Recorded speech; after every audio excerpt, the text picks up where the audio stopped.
오늘도 거룩한 날 주님의 전에 나오신 우리 사랑하는 성도 여러분, 주님의 이름으로 환영하고 축복합니다. 네. 오늘 우리 청소년부가 수련회를 마치고 이 자리에 왔는데 예배당이 꽉 찬 느낌은 아주 좋은 것 같습니다.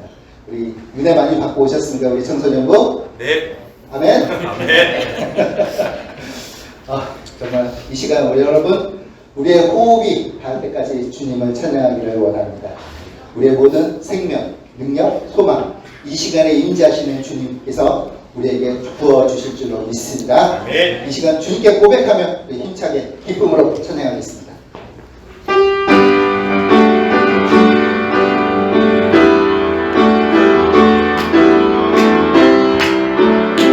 자, 힘차게 박수 치면서 생명 주께 힘내 능력, 주께 힘내 소망, 주께 힘내 주와 생명, 주께 힘내 능력, 주께 힘내 소망, 주께 힘내 주 안에 있네. 나의 주 찬양하리. 나의 주 찬양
주의 나라 주의 권세 찬양 주의 임하네 모든 권수 굴복하는 괴가 주의 주님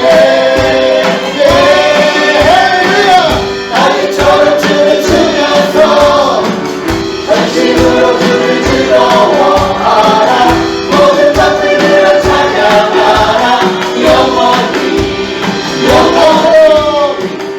나비처럼 주를 추면서 전심으로 주를 즐거워하라 모든 것들을 찬양하라 영원히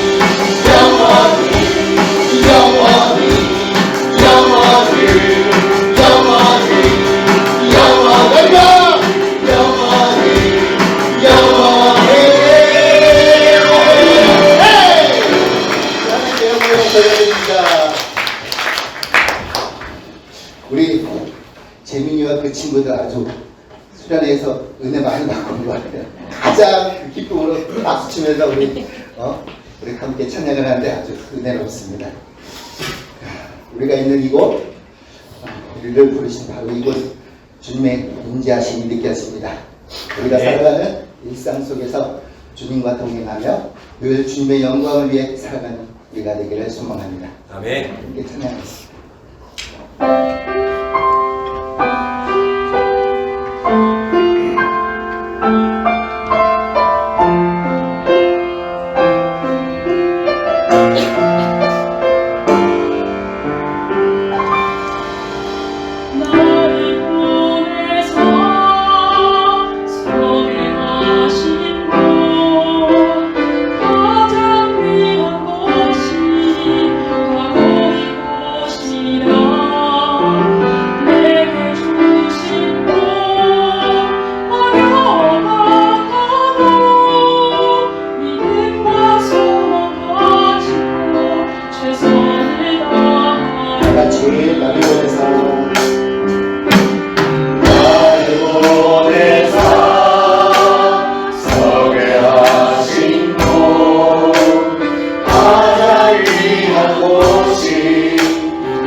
나를 부르신 곳에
하나님의 영광을 나의 일상을 통해 생명의 복음을 내게 맡기시고 나를 부르신 곳에 하나님의 나라가 이루어지기 원합니다.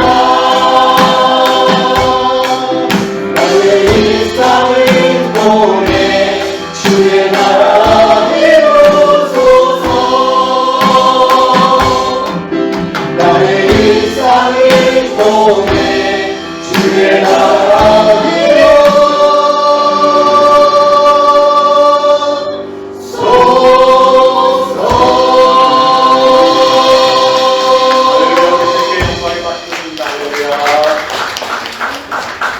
오늘 중매장에 나오신 여러분 예수 그리스도로 환영합니다. 특별히 수련회를 마치고 돌아온 우리 중고등 학생들 예수 그리스도로 사랑하며 환영합니다. 자, 모두 일어나셔서 앞뒤분 옆에 분들 반갑게 인사하면서 사랑합니다. 은혜 많이 받으십시다.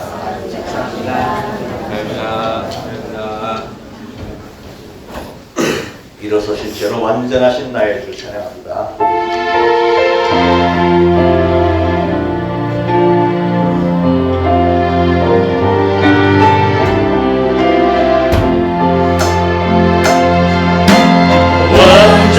완전하신 나의 주 그의 길로 날 인도하소서. 행하신 모든 일 주님의 영광 파견대합니다. 완전하신 나의 주 완전하신 나의 주 의의 길로 날 인도하소서. 행하신 모든 일 주님의 영광 파견대합니다. 예배합니다. 찬양합니다. 주님만 날 다스리소서. 예배합니다. 찬양합니다. 주님 홀로 높임 받으소서. 다시 한번 예배합니다. 예배합니다. 찬양합니다. 주님만 날 다스리소서. 예배합니다. 찬양합니다. 주님 홀로 높임 받으소서. 주님 홀로 높임 받으소서. 주님 홀로 높임 받으소서. 주님 홀로 높임 받으소서. 주님 홀로 높임 받으소서.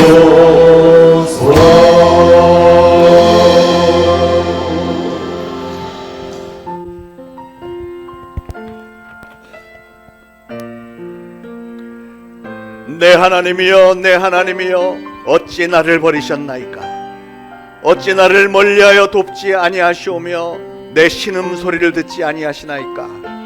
내 하나님이여 내가 낮에도 부르짖고 밤에도 잠잠하지 아니하오나 응답하지 아니하시나이다. 나를 멀리하지 마옵소서. 환난이 가까우나 도울 자 없나이다. 악한 무리가 나를 둘러 내 수족을 찔렀나이다. 내가 내 모든 뼈를 셀 수 있나이다. 그들이 나를 주목하여 보고 내 겉옷을 나누며 속옷을 제비 뽑나이다. 여호와여 멀리하지 마옵소서. 나의 힘이시여 속히 나를 도우소서. 나를 사자의 입에서 구하소서. 주께서 내게 응답하시고 들소의 뿔에서 구원하셨나이다. 여호와를 두려워하는 너희여 그를 찬송할지어다. 야곱의 모든 자손이여 그에게 영광을 돌릴지어다. 너희 이스라엘 모든 자손이여 그를 경외할지어다. 아멘. 우리 이 시간 하나님 앞에 각자 참회 기도 올리겠습니다. 기도합니다. 하나님 아버지 은혜를 참으로 감사드립니다. 오늘도 거룩한 죄를 저들에게 허락하시었고, 특별히 저희들이 사순절을 시작하면서 우리 예수님께서 우리를 죄로부터 구원하시기 위해서 정말 그 십자가의 길 가시는 과정 가운데 많은 고난을 당하셨고 수난을 당하셨던 길을 생각하면서 오늘 저희들이 모든 죄를 회개합니다.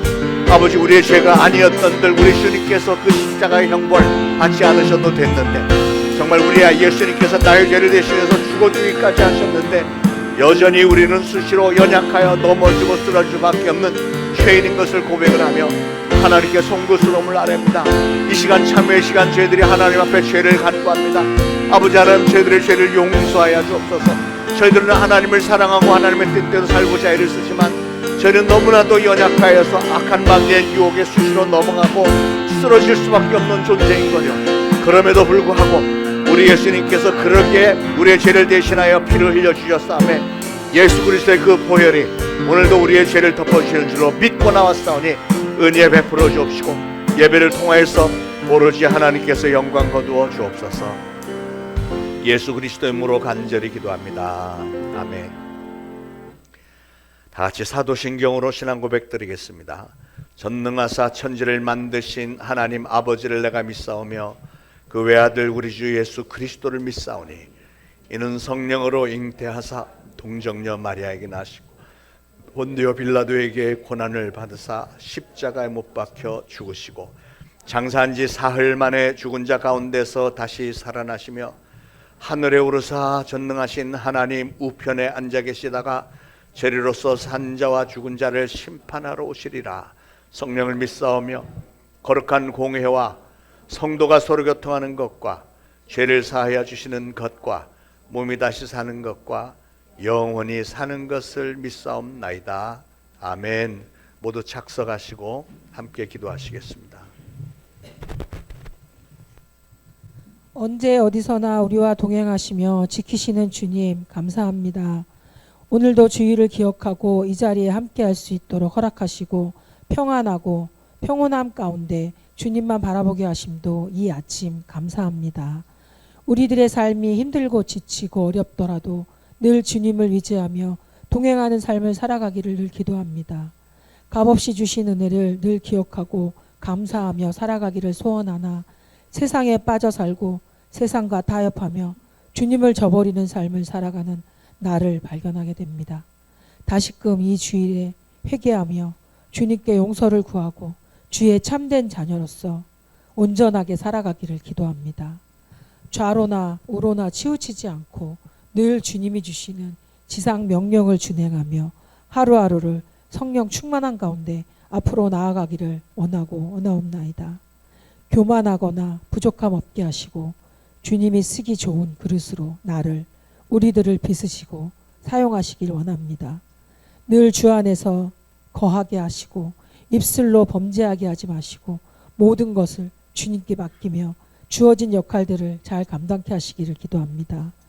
우리 초대신앙교회가 영적, 물적, 인적으로 차고 넘치게 하시고 주님이 세우신 이 교회가 더욱더 뜨겁게 주님을 만나고 늘 주님과 동행하기에 부족함 없게 하시기를 늘 깨어 주님이 주시는 말씀에 귀 기울여 나아가는 교회가 되게 하시기를 간절히 기도합니다.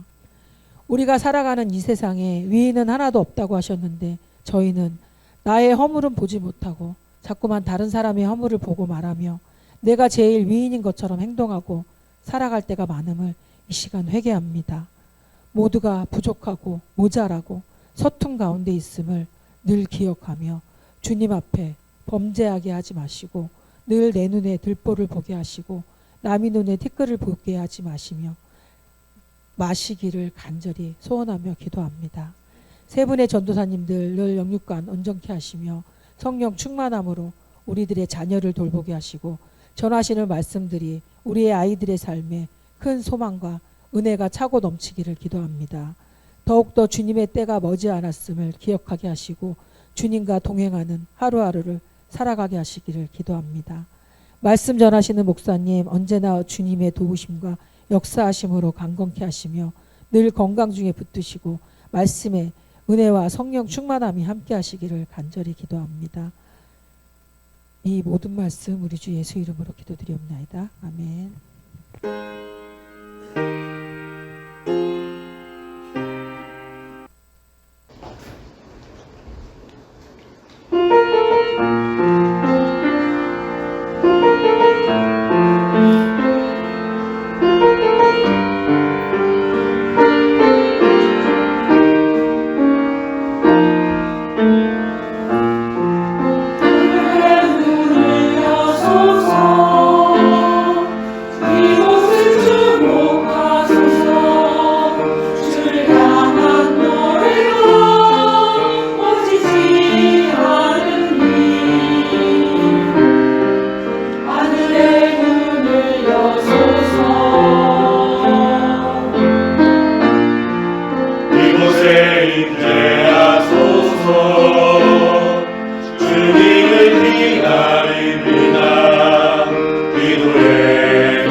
이곳을 주목하소서.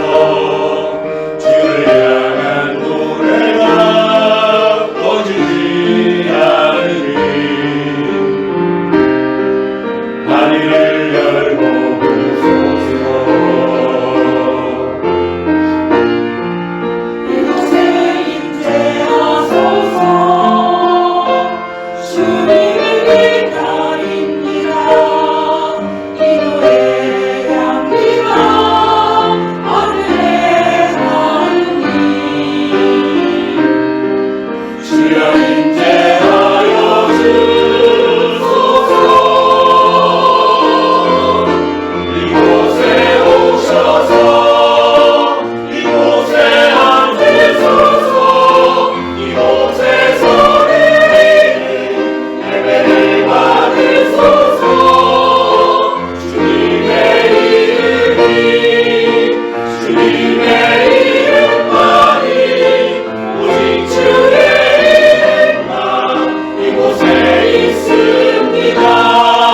이곳에 오셔서 이곳에 앉으소서.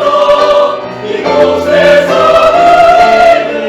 예배를 받으소서. 주님의 이름만이 오직 주의 이름만 이곳에 있습니다.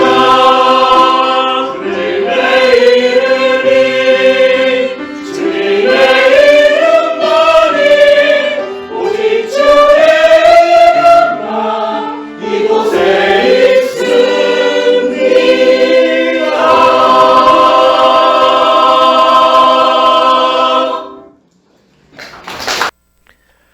이사야서 53장 4절로 7절 말씀 우리 한 목소리로 봉독하시겠습니다. 그는 실로 우리의 질고를 지고 우리의 슬픔을 당하였거늘 우리는 생각하기를 그는 징벌을 받아 하나님께 맞으며 고난을 당한다 하였노라. 그가 찔림은 우리의 허물 때문이요 그가 상함은 우리의 죄악 때문이라. 그가 징계를 받음으로 우리는 평화를 누리고 그가 채찍에 맞음으로 우리는 나음을 받았도다. 우리는 다 양 같아서 그릇 행하여 각기 제 길로 갔거늘 여호와께서는 우리 모두의 죄악을 그에게 담당시키셨도다. 그가 곤욕을 당하여 괴로울 때도 그의 입을 열지 아니하였으며 마치 도수장으로 끌려가는 어린 양과 털 깎는 자 앞에서 잠잠한 양같이 그의 입을 열지 아니하였도다. 아멘. 오늘 말씀의 제목을 슬픈 예수님이라고 잡았습니다. 슬픈 예수님. 어떤 사람이 꿈속에서 예수님께 물었답니다. 예수님은 우리를 사랑하신다고 하는데 도대체 얼만큼 우리를 사랑하시는지 좀 보여주실 수 없을까요? 그랬더니 예수님이 나는 너희를 이만큼 사랑해. 이만큼 그러면서 요 자세로 십자가에 달려 돌아가셨답니다. 십자가의 사건은 참으로 슬픈 사랑의 사건이다 라고 할 수 있겠습니다. 슬픈 사랑의 사건. 지난 수요일부터 이달 말 부활주일 전까지는 교회력으로 사순절이라고 부르는 기간입니다. 사순절. 저는 오늘 예수님이 고난당하시고 십자가에 달려 돌아가신 사건을 기억하면서 지키는 사순절을 이제 시작하면서 우리를 그토록 사랑하신 예수님의 슬픈 마음, 예수님이 우리를 사랑하신 그 사랑은 어떻게 보면 정말 슬픈 모습이 많은 그런 사랑인데 그 예수님의 마음을 좀 헤아려 보고 그 마음을 좀 위로해 드리기도 하고 그래서 우리가 더욱더 주님을 사랑하게 되기를 원해서 오늘 말씀을 준비했습니다. 예수님이 오시기 700년쯤 전에, 그러니까 지금으로부터 2700년 전에 이사야 선지자는 환상을 보면서 예수님이 700년 후에 당하게 되실 그 고난을 마치 예수님이 고난당하신 현장을 직접 가까이 따라다니면서 한 장면 한 장면을 다 목격했던 것처럼 생생하게 이사야서에 기록을 해놓았습니다. 놀라지 않을 수 없이 너무나도 정확한 이 예언적인 기록을 볼 때 성경은 과연 하나님의 감동으로 기록이 된 책이구나 하는 것을 다시 한번 점검할 수 있죠. 전해마다 사순절이 되면 우리 예수님의 마음이 얼마나 슬펐을까 하는 생각을 금할 길이 없습니다. 고통스러웠던 것은 말할 것도 없고 또 그 마음이 얼마나 억울하고 슬펐을까 하는 이런 생각이 저의 마음을 사로잡습니다. 여러분, 예수님의 일생은 고난의 연속이었다 해도 과언이 아니겠죠. 예수님은 하나님의 독생자이신데 그 하늘의 영광스러운 그 보좌에서 그냥 내려오셔서 인간의 육신을 입고 이 땅에 오신 그 자체만으로도 엄청난 희생이었죠. 천지를 창조하셨고 하나님의 아들이시며 만왕의 왕이신 예수님이 이 땅에 오실 때 예수님은 마국간에 태어나셨습니다. 여우도 굴이 있고 공중에 나는 새도 깃들일 곳이 있으나 인자는 머리 둘 곳이 없다 하셨던 그 대목이 기억나죠. 그런데 오늘 본문 4절에 보니까 그는 실로 우리의 질고를 지고 우리의 슬픔을 당하였거늘 이랬습니다. 여기서 제 마음을 사로잡는 부분은 예수님께서 슬픔을 당하셨는데 그런데 누구의 슬픔을 당하셨다고요? 바로 우리의 슬픔을 당하셨다 이렇게 표현을 했습니다. 이게 무슨 말일까요? 우리의 슬픔을 당하셨다. 이것은 우리가 마땅히 당했어야 할 슬픔을 예수님이 우리 대신 당해주셨다 그 얘기잖아요. 그때 군중들의 모습을 한번 떠올려 보세요. 자기들이 헐벗고 굶주렸을 때, 자기들이 아팠을 때는 예수님을 열광적으로 따라다녔던 이 군중들이었는데 그 당시 이 군중들은 어떻게 해서든지 예수님을 저 왕좌에 올려놓고 그 당시에 자기들이 로마의 식민지였으니까요.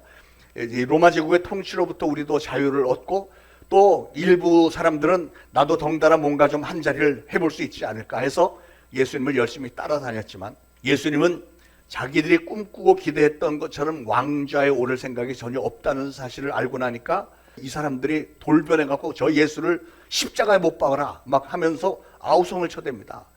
그때 예수님의 심정이 얼마나 기가 막히고 슬펐을까. 예수님의 심정과 예수님의 의도를 이해하는 사람은 단 한 사람도 없어 보였습니다. 신했던 제자 중 한 사람은 은 30냥의 눈이 멀어갖고 예수님을 은 30냥에 팔아먹었고요. 그리고 그렇게도 열심히 따라다니면서 내가 죽으면 죽었지 절대로 예수님의 곁을 떠나지 않겠습니다 했던 수제자 베드로까지도 자기가 궁지에 몰리니까 난 그런 사람 모른다 부인하더니 나중에는 점점 심해지니까 아예 예수님을 저주까지 하면서 그 자리를 도망쳐 버렸고요. 그렇게 해서 결국은 모든 제자들이 다 예수님 곁을 떠나버리고 말았습니다. 그때 붙잡혀갖고 십자가에 달려 돌아가실 때 예수님의 마음이 얼마나 슬펐을까 이런 생각을 하게 되는 거죠. 예수님은 예루살렘 성에 입성하실 때 저 아래 예루살렘 성을 내려다보시면서 뭐라고 하셨어요? 저 예루살렘 성이 장차 돌 위에 돌 하나도 남지 않고 다 멸망당할 텐데 하시면서 그때 눈물을 흘리셨다 그랬습니다. 그러고 보니까 우리 주님의 눈에서는 눈물이 마를 날이 없었습니다. 왜냐하면 우리 주님은 수많은 사람들의 슬픔을 자신의 슬픔으로 삼으셨기 때문에 그렇습니다. 병든 자들의 고통을 외면하지 않으셨고 사랑하는 사람들의 사별을 나 몰라라 하지 않으셨습니다.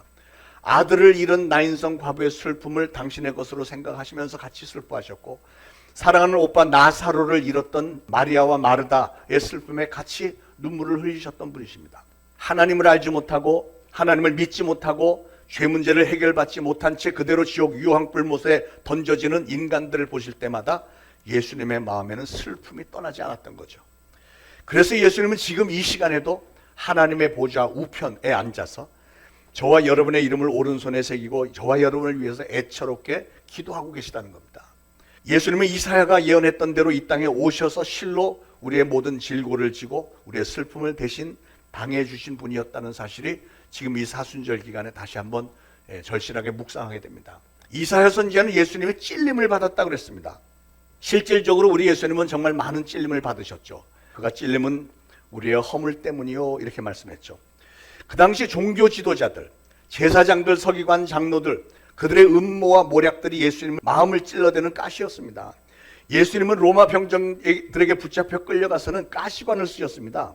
얼마나 아팠겠습니까? 그 당시 그 가시관은요, 제가 그 이스라엘에서 나는 가시 넝쿨을 본 적이 있는데 가시 하나가 이렇게 크고요, 얼마나 길고 빼쭉한지 아주 돌덩어리 같이 딱딱한데 이런 게 박혔으니까 막 피가 줄줄줄 흐르고 막 뼈까지 파고 들어갔겠죠. 얼마나 고통스러웠겠습니까?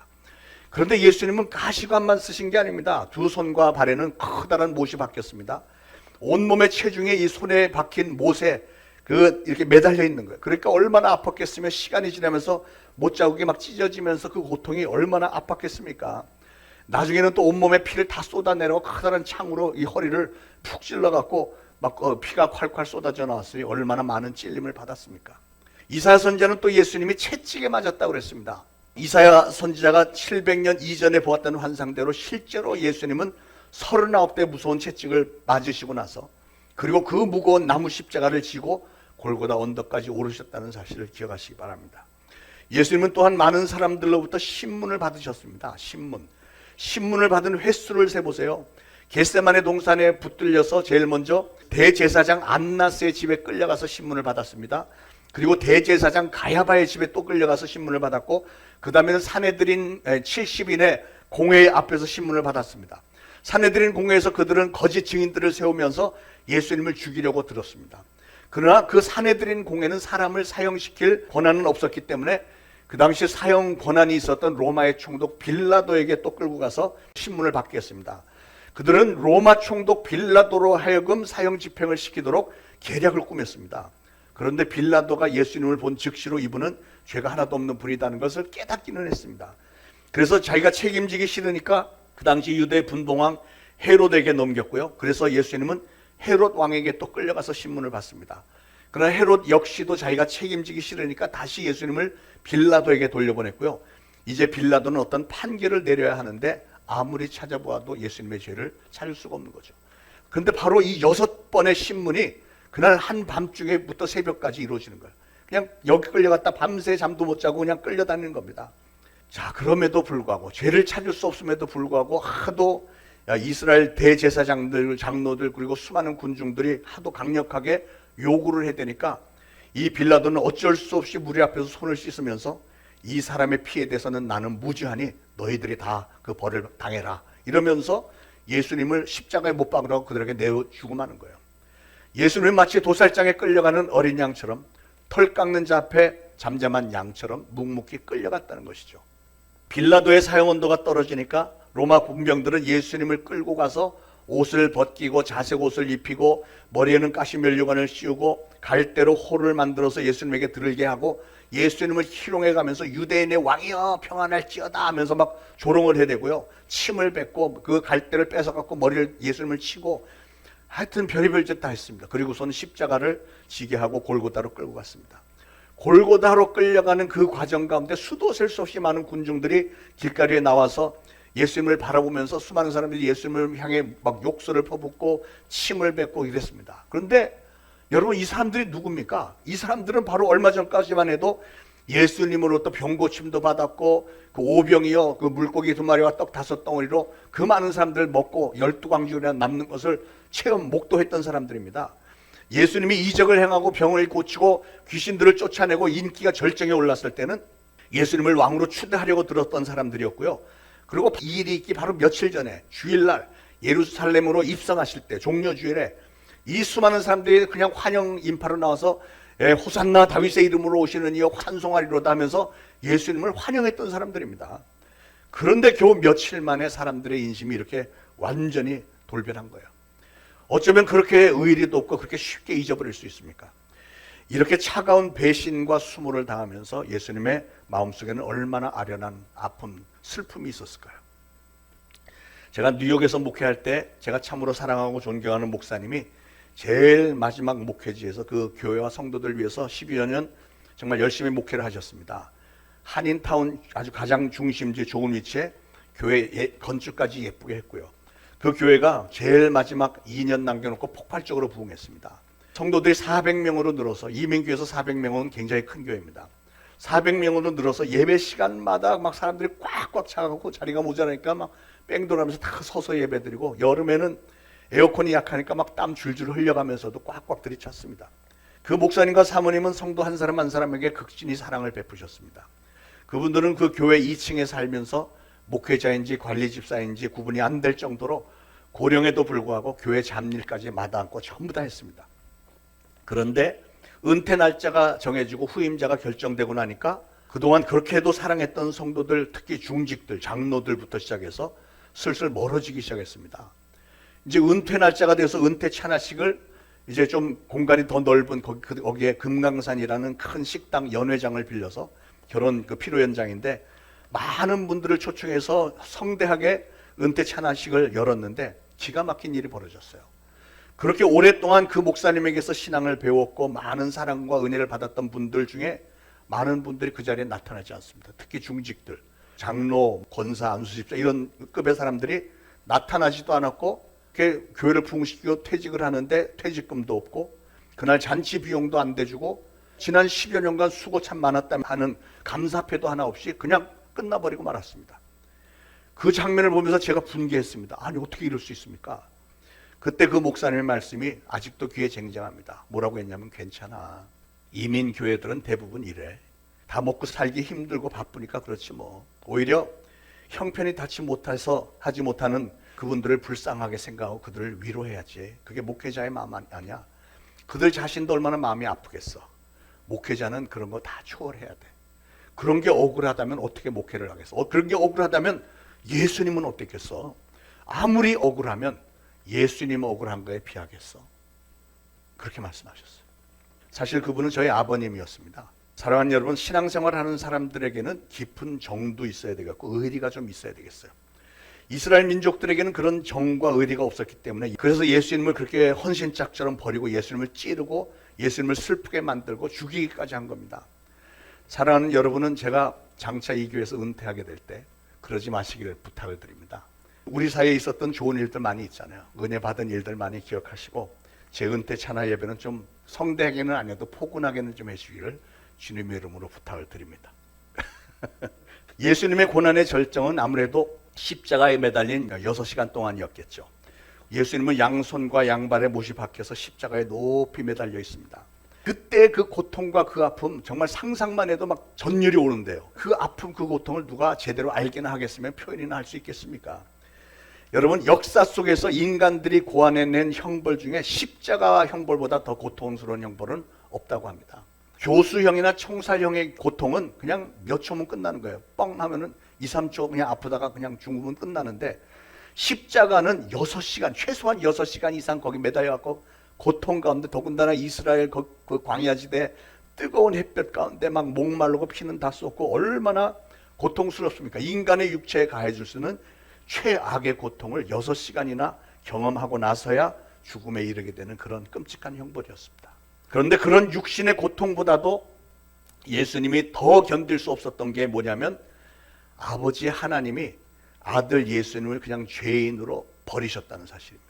예수님이 숨을 거두시는 그 순간에 외경에 보면 하나님은 고개를 돌리셨다 그랬어요. 그러니까 그 장면에서 예수님은 절규할 수밖에 없잖아요. 엘리 엘리 라마 사박다니, 나의 하나님 어찌하여 나를 버리시나이까? 왜 나에게서 얼굴을 돌리세요? 이렇게 할 수밖에 없는 거예요. 하나님과 사람들 앞에서 완전히 버림을 받고 십자가 위 고통 중에 홀로 남았던 겁니다. 여러분, 사람이 버림을 받는다는 게 얼마나 비참한 일인지 아십니까? 그리고 행여나 사람들로부터는 버림을 받았다 할지라도 그래도 하나님으로부터 버림을 받지 않으면 그래도 괜찮겠는데, 그런데 예수님은 사람들로부터도 버림을 받았고 아버지 하나님으로부터도 그 순간에는 버림을 받았으니 이거야말로 견딜 수 없는 고통 아니었겠습니까? 그래서 그것 때문에 순간적이긴 했지만 그 잠깐의 순간이라 할지라도 아버지 하나님으로부터 버림을 받았다는 사실 때문에 예수님의 마음속에는 견딜 수 없는 슬픔이 있었던 거예요. 오늘 4절에 다시 보면 그는 실로 우리의 질고를 지고 우리의 슬픔을 당하였거늘 우리는 생각하기를 그는 징벌을 받아 하나님께 맞으며 고난을 당한다 하였노라 그랬어요. 그러나 9절에 가서 보니까 그는 강포를 행하지 아니하였고 그의 입에는 거짓이 없었다 그랬습니다. 무슨 말이냐면 예수님이 고난당하신 것은 예수님이 무슨 죄가 있어서 그런 게 아니라는 거예요. 정작 사형언도를 내렸던 총독 빌라도까지 뭐라고 했습니까? 이 사람에게서 내가 아무 죄도 찾지 못했다 그랬잖아요. 빌라도의 아내도 꿈속에 예수님에 관련된 장면을 보고 깜짝 놀라고 자기 남편 빌라도에게 당신 저 사람에 대해서 아무 일도 하지 마세요, 큰일 나요. 그러나 빌라도는 자기 자신의 정치 생명과 정치 인기를 위해서 흥분한 군중들의 요구를 들어주는 쪽을 선택을 했고요. 그래서 결국 빌라도의 재판은 인류 역사상 최대의 오판이고 가장 비겁한 판결이었고요. 자기 정치 생명을 위해서 무지한 예수님을 사형시키기까지 했던 이기적이고 무자비한 재판이었다는 평가입니다. 그러나 그 마지막 순간까지 예수님 곁에 같이 있었던 사람들은 예수님이 어떤 분이신지 분명히 보았습니다. 그렇게 예수님의 사형을 직접 집행했고 예수님의 죽음을 가까이서 목격했던 로마의 백부장까지 뭐라고 고백했어요? 그는 진실로 의인이었도다 이렇게 고백을 했어요. 그런데 여러분, 아무 죄가 없는 예수님이 가장 무서운 그 형벌을 받고 죽으신 이유가 뭘까요? 왜 예수님은 제자들의 만류에도 불구하고 그렇게 될 걸 다 알고 있었으면서도 왜 예수님은 굳이 예루살렘 성으로 들어가셔서 십자가를 지셔야 했을까요? 이사야는 6절에서 이렇게 말했습니다. 우리는 다 양 같아서 그릇 행하여 각기 제 길로 갔거늘 여호와께서는 우리의 모든 죄악을 그에게 담당시키셨도다. 그러니까 예수님은 우리가 지불했어야 할 죄값을 대신 지불해 주신 거예요.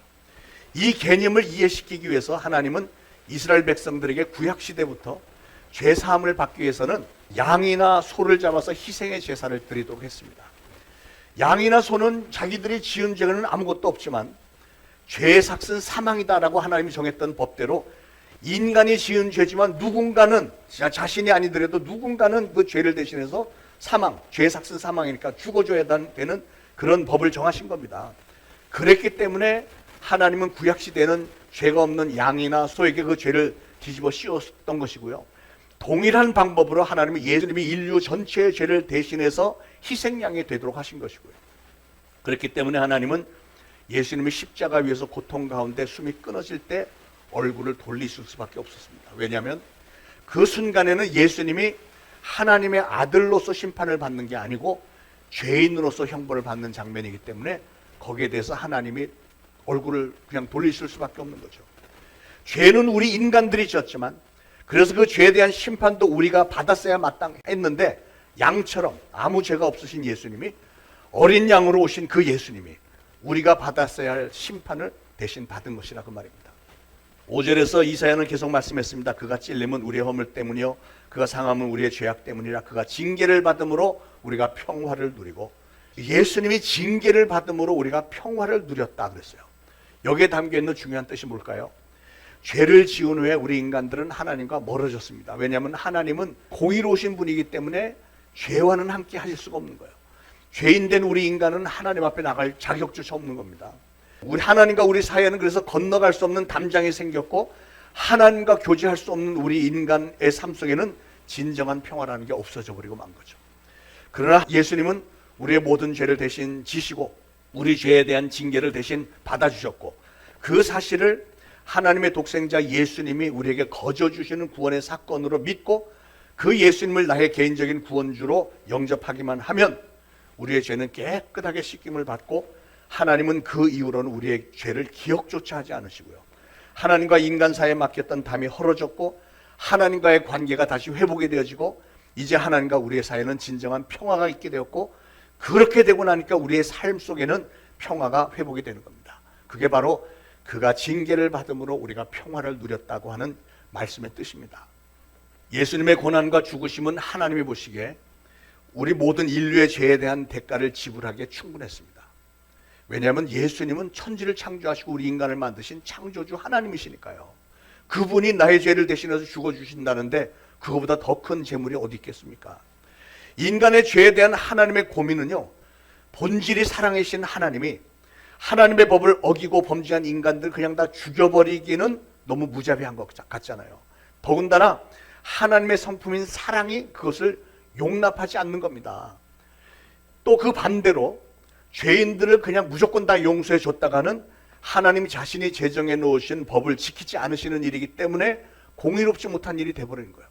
우리 하나님은 공의로우신 분이시고 사랑이신 하나님이기 때문에 이 공의와 사랑을 충족시키려면 이 방법밖에 없는 겁니다. 하나님은 태초에 에덴 동산에 아담과 하와를 만드시고 그들에게 법을 한 가지 선포하셨죠. 너희들 이 동산에 있는 모든 실과는 다 먹어도 좋은데 저 동산 중앙에 있는 저 선악을 알게 하는 나무의 과실은 절대 먹으면 안 된다. 너희가 저 선악과를 먹는 날엔 너희가 정령 죽으리라. 반드시 죽을 것이라고 법을 정해 놓으신 겁니다. 그러나 훗날 인간들이 이 법을 어기는 죄를 범했을 때 하나님은 그들의 죄를 벌하셔야만 됐고 먹는 날엔 너희가 정령 죽으리라 하셨던 대로 그 법을 지키셔야 했던 겁니다. 그러나 하나님은 우리 인간을 너무 사랑하시기에 그들을 차마 죽도록 그냥 내버려 두실 수가 없어서 그래서 결심하신 게 뭐예요? 저 인간들에게 살 수 있는 길을 만들어주고 그 죄에 대한 형벌은 내가 지겠다. 하나님이 우리의 죄에 대한 형벌을 대신 지신 겁니다. 그래서 내가 대신 짊어지고 죽어주지. 그리고 그 대신 그 사실을 분명히 믿고 그 예수 그리스도를 나의 구주로 영접하는 사람에게는 그 죄가 사함을 받는다, 용서함을 받는다는 법을 정하자, 이렇게 정하신 겁니다. 그리고 실질적으로 하나님은 당신이 직접 모든 형벌을 다 받아주신 겁니다. 이게 바로 십자가의 구속 사건입니다. 바로 그 일을 이루기 위해서 예수님은 예루살렘 성에 들어가셨고요. 바로 그 일을 기억하면서 우리가 지금 40일 동안의 사순절 기간을 지키는 겁니다.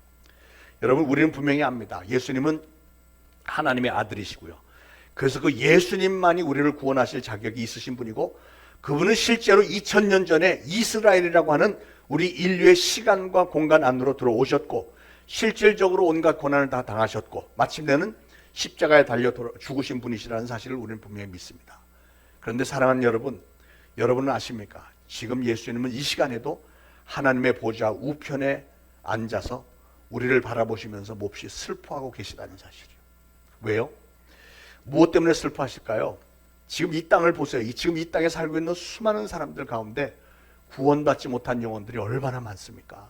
너무나도 많은 영혼들이 구원받지 못한 것을 보시면서 슬퍼하고 계시다는 것이고요. 또 한 걸음 더 나가서는 하나님의 자녀라고 주장하면서도 여전히 죄에 빠져 사는 인생들이 너무나도 많기 때문이라는 거예요. 우리는 주님으로부터 은혜를 먼저 받은 사람들로서 이제는 우리 주님이 더 이상 슬퍼하지 않고 오히려 기뻐하시도록 만들어 드려야 되지 않겠습니까? 저는 목회를 하면서 한 영혼이 천하보다도 귀하다는 말의 뜻을 조금씩 더 실감을 하게 됩니다. 세 가족이 하나씩 둘씩 늘어날 때 주일날 이렇게 설교하는 중에 못 보던 얼굴이 저 뒤에 딱 보인다. 그러면 막 두근거리기 시작하는 거예요. 세 가족이 왔네. 저분이 어떻게 해서 오게 됐을까? 우리 교회에 정착하게 될까? 저분이 또 떠나면 어떻게 하지? 뭐 이런 생각이 막 들면서 그 영혼이 그렇게 소중하게 여겨지는 거예요. 그럴 때 오는 감동이 뭐냐면, 이게 바로 하나님을 기쁘시게 해드리는 거구나. 믿지 않는 사람을 주님 앞으로 인도해 오고 그로 하여금 예수님을 영접하고 구원받은 하나님의 자녀가 되도록 만드는 일, 그게 바로 예수님을 더 이상 슬퍼하지 않고 기쁘시게 해드리는 일이구나 하는 것을 깨닫습니다. 사랑하는 여러분, 그래서 전도는 우리 주님을 더 이상 슬퍼하지 않게 만드는 일이고요, 오히려 우리 주님을 기쁘시게 만들어드리는 일이고, 그래서 우리가 반드시 해야 되는 사명입니다. 사명. 앞으로 더욱 열심히 전도하시기 바라고요.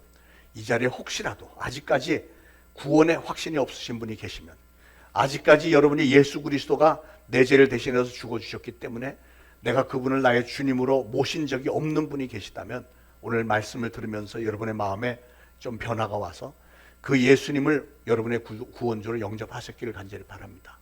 혹시 아직도 그게 안 되셨더라도 가시는 길에 이 말씀을 묵상하시면서, 또는 영상 유튜브에 올릴 텐데 유튜브에 올라간 영상 설교를 계속 들으시면서 반드시 정말 한 분도 빠짐없이 예수 그리스도만이 우리의 구세주이고 천국으로 가는 길이고요, 우리의 중보자라는 사실을 분명히 믿고 영접하시기를 예수 그리스도로 간절히 축원을 드립니다. 기도하겠습니다. 예수 그리스도, 그는 실로 우리의 질고를 지고 우리의 슬픔을 당하였거늘 우리는 생각하기를 그는 징벌을 받아 하나님께 맞으며 고난을 당한다 하였노라. 그가 찔림은 우리의 허물 때문이요 그가 상함은 우리의 죄악 때문이라. 그가 징계를 받음으로 우리는 평화를 누리고 그가 채찍에 맞음으로 우리는 나음을 받았도다.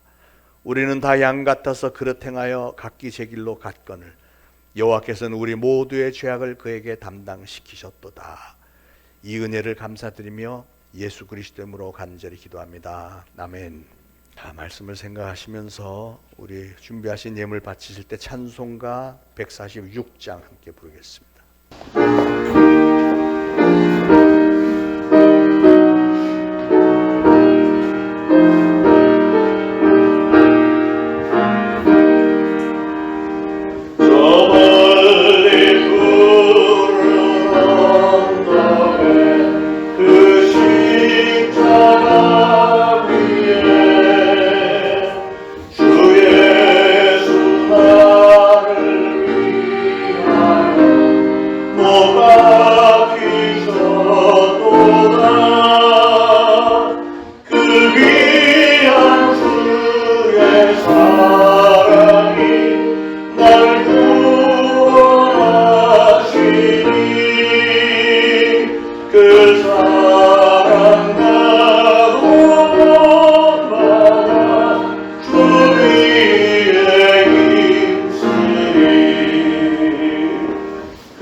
이 세상 살아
하나님 은혜를 감사합니다. 오늘도 하나님의 전에 예물 바칩니다.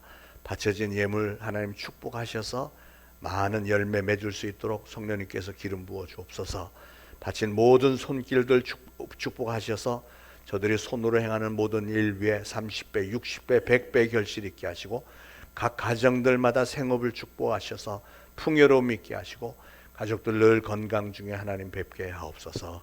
눈동자같이 늘 지켜주시고 안전하게 돌보아 주시고 어디 가서 무엇을 하든 하나님의 자녀답게 항상 머리가 되게 하시고 위에 있게 하옵소서. 예수 그리스도 이름으로 감사하며 기도합니다. 아멘. 자, 교회 소식 알려드립니다. 설교 때 언급한 대로 지금 사순절 기간이고요. 사순절이라고 하는 것은 40일이란 뜻인데 주일을 뺀 40일입니다. 그러니까 부활주일 전까지 주일을 뺀 40일이니까 일주일에 6일씩 계산해서 66, 36인데 4일이 더 필요하니까 그 전 돌아가서 수요일, 그러니까 지난 수요일부터 시작해서 부활주일 전까지 그게 바로 사순절을 지키는데 우리 주님께서 걸어가신 희생적인 십자가 사건 기억하시면서 경건의 시간을 가지는 기간입니다.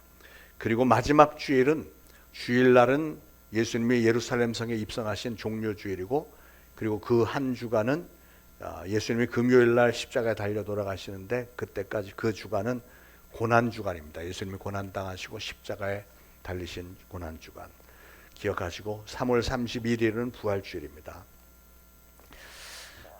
다음 주일에는 뉴욕 제자교회를 심우하시는 정방영 목사님이 오셔서 설교를 하시는데요. 그분은 참 신실하신 목사님이세요. 우리 교단 소속인데 같이 뉴욕에서 같은 지역에서 목회했었는데 전도도 신실하게 참 열심히 잘하시고 그냥 이렇게 딱 보면은 신실하신 분 이렇게 여러분이 알 수 있을 겁니다. 많은 은혜의 시간이 될 줄로 믿습니다. 화요일 기도 모임 10시 기억하셔서 많이 참석하시기 바라고 오늘도 노방전도 나간다고 합니다. 많은 협력 바라겠습니다. 이번 부활주일 3월 31일에 세례 예식을 베풀려고 하니까 여러분 세례 받지 않으신 분들 오늘까지 좀 신청하셔서 신청하시면 다음 주일부터 3시간 일주일에 1시간씩 해서 3번 교육을 받으셔야 세례 예식할 수 있으니까요. 여러분 신청하시기 바랍니다. 자, 모두 일어나셔서 490장 부르시고 축도로 예배 마치겠습니다.